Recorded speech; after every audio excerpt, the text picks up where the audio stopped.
Hi YouTube, Mr. User Boss here, and this is my full review of the Denon Urban Ravers AH-C300 in-ear earphones. So these things are kind of an interesting product. So they're actually been released in 2012, so these have been out for actually over 2 years now. So the reason I've actually waited so long to do a review on them is that there's actually been a price drop. So these earphones were very high end when they were released. They actually came out at around $250, that was the RRP, and they can now be had for about $50. So are they worth that price?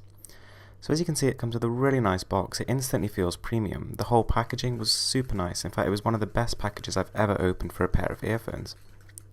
The included accessories are also very thoughtful. You get a 6.5mm output jack, some foam, as well as some silicone ear tips, and you also get a climbing rail so you can actually attach it to sort of a belt or a buckle or anything like that. So yeah, that's really thoughtful of them, and the case is absolutely awesome.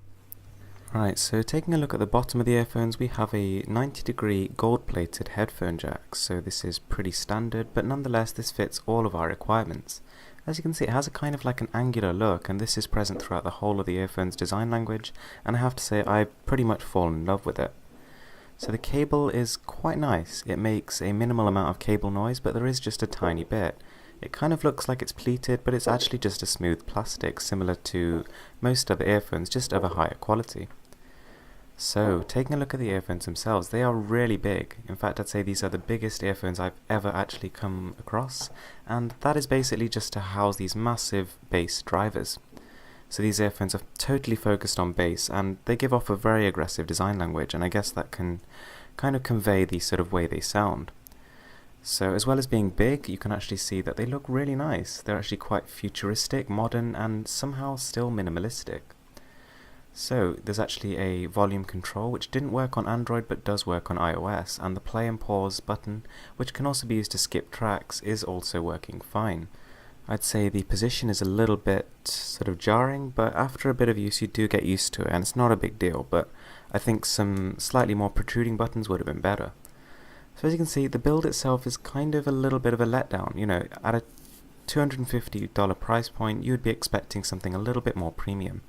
You can see all the seams of the plastic, and to be honest, it doesn't feel particularly heavy or like a luxury item. It also comes with the silicone sort of sealers, which actually make a better seal in your ear for more noise isolation, and some pretty high quality buds. So the sound isolation is surprisingly good. I'd say that these are one of the best I've ever tried in terms of the amount of noise they block out. I'd say with music playing around 30-40%, about 90% of the ambient noise is dissipated. So that is really good. Now the sound quality itself, there is a serious emphasis on bass here, so if you are a bass head, I think you'll absolutely love these. So there's plenty of detail here, but it is at times overwhelmed by the incredible bass. But again, you're not going to buy these if you were looking for a neutral pair of earphones. So music does sound very good in this. It kind of makes you want to move, which is, I suppose for all intents and purposes, a good thing. So yeah, I'm really happy with the sound quality of these earphones, and for $50, it's a steal. I'd say the closest thing I could compare it to in terms of sound is the 2013 version of the Beats Tours. So I'd say it sounds like it has a little bit more detail than those and a little bit more bass. So yeah, really good stuff. These are the bassiest earphones I've ever heard.